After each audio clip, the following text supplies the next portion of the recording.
هلا النكتة وين؟ النكتة انه سليمان فرنجية بيقول عن سمير جعجع انه ماضيه مش مشرف لحتى يكون رئيس جمهورية بالمرحلة المقبلة. بش يا سليمان فرنجية، تقبرني، تقبر قلبي، حياتي، يا عمري، انت شو ماضيك مشرف؟ شرفنا على الدبكة بقى، لا والله ما بصير. شرفنا على الغدا، شرفنا على العشاء. عمري انت لا، انتوا الزعماء والسياسيين وجماعة الاحزاب والحرب الاهلية بتقعدوا بتزايدوا على بعضكم يعني بمواضيع الوطنية والخيانة والمشرف والمش مشرف.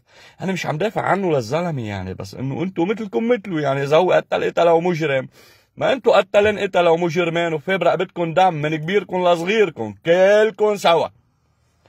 فما تزايدوش عليه للزلمة، الا اذا انه بهديك المرحلة تحالف مع الامريكان والصهاينة، وانتو ما خليتوا دولة عربية الا ما فوتوها على لبنان، وحرقتوا دين اخت لبنان والاقتصاد اللبناني، وجوعتوا الشعب ودمرتوا الناس، والناس هسترت، وضاع الماضي والتاريخ والحاضر وبطل فيه مستقبل، ومش معروف اجى رمين بتزمان.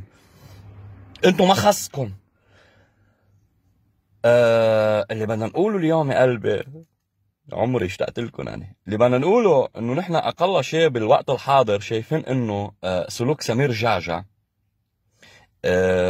بالوقت الحاضر مشرف، بينما سلوك الكتار والعديد والاغلبيه للاسف مش مشرف.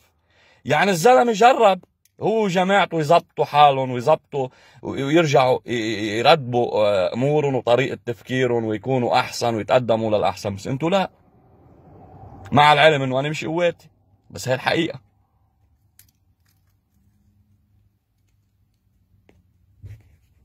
وين باب السيارة؟ وين؟